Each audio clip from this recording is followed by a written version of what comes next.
Bonjour, bienvenue pour ce nouvel été en direct. Nous sommes du côté d'Anvix pour un festival, vous le voyez, d'épouvantail. Alors ça a de quoi faire rire, mais on va en parler avec notre invité. Je le retrouve, Christian, bonjour. Bonjour. On est au festival ici des épouvantails de Danvix. Festival des épouvantails de Danvix, oui. C'est quand même particulier ça, qu'est-ce que c'est que cette idée ?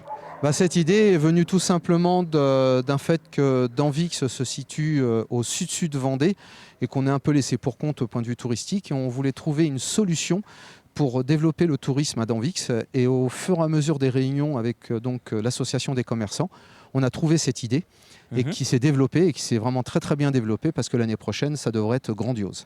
Alors, on aura le temps d'en reparler, de ce petit teasing sur ce qui va arriver sur l'année prochaine, mais restons un instant sur cette année. On en voit derrière nous déjà, il y a un petit Pierrot qui traîne par ici, il y a un autre mannequin qui est juste là. Vous en avez disséminé un petit peu partout dans le centre-ville et aux abords aussi de l'embarcadère, on y sera dans quelques minutes. Quelle était l'idée ? Est-ce qu'il y avait un thème particulier ou c'était simplement libre selon les personnes et les commerçants qui ont participé ? Alors la base, c'est l'association des commerçants qui a fabriqué une vingtaine d'épouvantails pour mettre dans la ville. Et après, on a créé le concours des épouvantails. Donc les habitants participent aussi à la décoration du village donc de mai à septembre. Alors bien sûr, il y en a qui restent jusqu'à octobre ou novembre. Mais les trois quarts du temps, ça finit fin septembre où chaque habitant a le droit de participer donc, à ce festival des épouvantails. Là on le voit, on passe un petit panneau circuit des épouvantails, donc vous avez quand même aussi pris le temps de créer toute une boucle de plusieurs kilomètres pour découvrir les différents épouvantails, c'est bien voilà, ça ? On a fait deux boucles, une boucle de 3 km et une boucle de 5 km où vous avez un peu des épouvantails tout long et surtout des explications sur le respect de la nature. Et, alors, je ne vais pas dire l'écologie, mais au moins le respect du territoire dans tout son ensemble. Et il y a des thèmes, donc là juste ici on en a un par exemple, on est derrière ce monument historique de la ville. Il a une histoire particulière celui-ci ou est-ce qu'il y en a d'autres qui ont des histoires ? Alors il n'y a pas d'histoire bien précise sur chaque épouvantail. L'année dernière on avait deux mariés qui étaient devant l'église. On a voulu changer un peu de thème, donc on a mis un vrai épouvantail là, devant l'église, mais à la poste on a mis donc un facteur. Et donc etc. Mais on a évité cette année de reproduire ce qu'on avait reproduit ces 3 dernières années, de faire des thèmes. On a décidé de laisser un peu la création évoluer.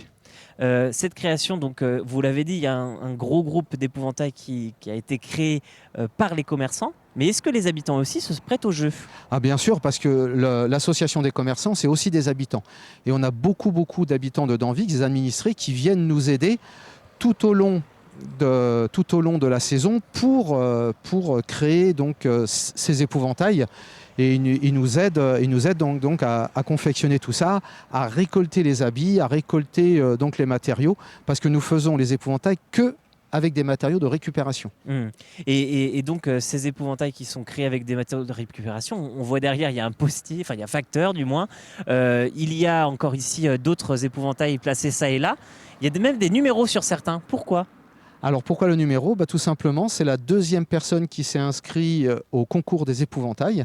Et ça, c'est un administré qui a fait son épouvantail.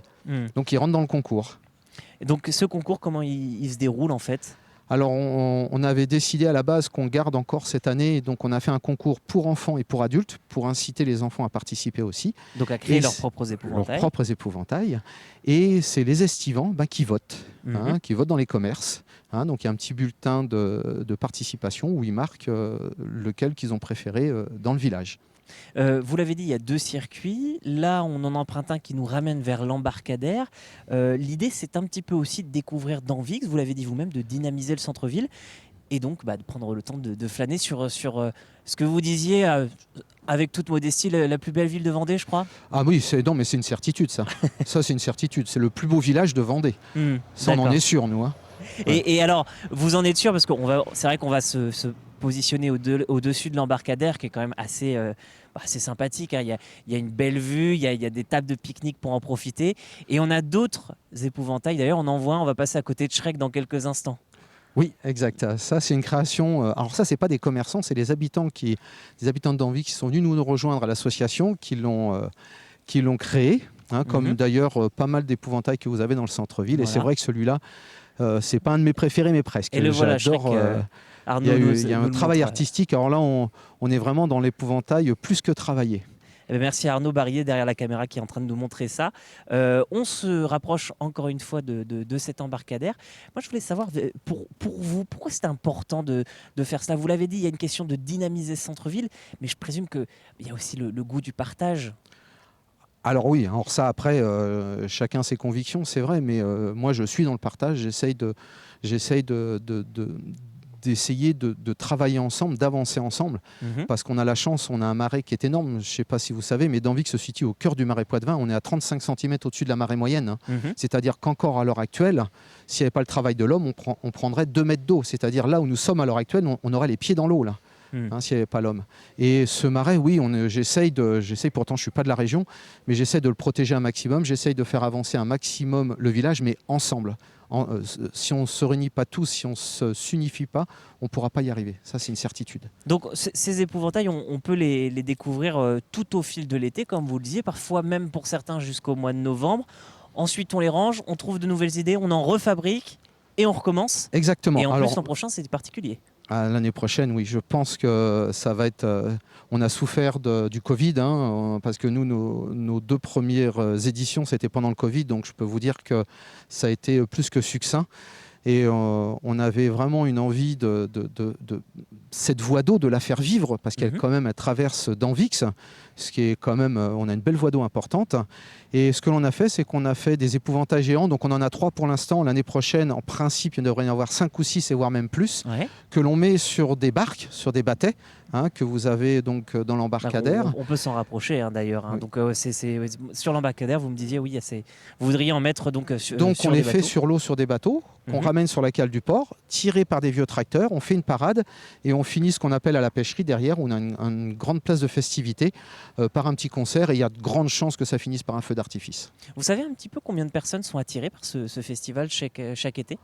Alors je pourrais pas vous dire, l'année dernière moi j'ai eu une bonne surprise, donc moi je gère le bateau, j'étais sur le bateau le jour du festival, Mhm. et je suis arrivé dans le sens où il est là, donc je suis arrivé dans ce sens-là, et quand j'ai vu, mais c'était un bonheur total, quand j'ai vu l'île qui est en face, qu'on appelle l'île aux chèvres, et qui était couvert de monde, l'île là-bas où il y a le saule pleureur, couvert de monde, le port couvert de monde, ça m'a rempli de joie pour les habitants de Danvix, en montrant qu'on était capable de faire quelque chose et d'avancer.